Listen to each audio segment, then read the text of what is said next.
Let's see how to enter ties in CYPE-3D.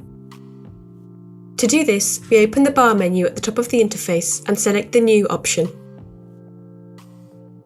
In the panel that appears, we click on the central button to access the pop-up window where we are going to describe the section. We start with the Type of Structural Element section at the top, where we mark Tie.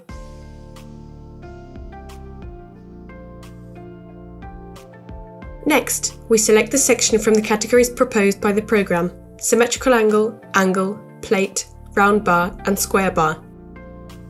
In this case, we click on the round bar button. Under the buttons, in the drop-down menus that appear when clicking on them, we select the section series and the section within the series. Just as in the case of a generic section, we can create and edit section series using the icons on the right-hand side of the drop-down menu. A help text on analysis of bracing in CYPE-3D is displayed at the bottom and provides an explanation of the methodology used by the program to carry out the analysis of these elements, as well as its limitations.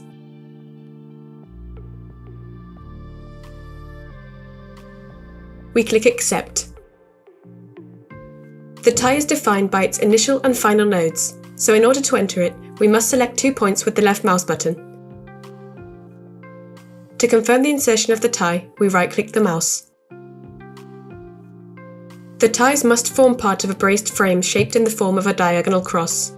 The edges of this frame must be surrounded by 4 bars located in the same plane, forming a triangle. Therefore, the 4 interior angles must be right angles.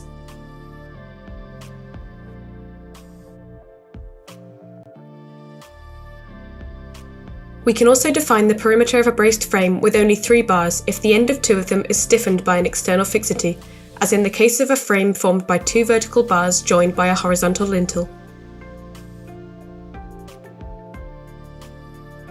The 2 diagonal ties of a braced frame should be made of the same material and have the same transverse section. Furthermore, the transverse area of the ties must be less than 20% of the area of the rest of the elements that make up the perimeter of the frame.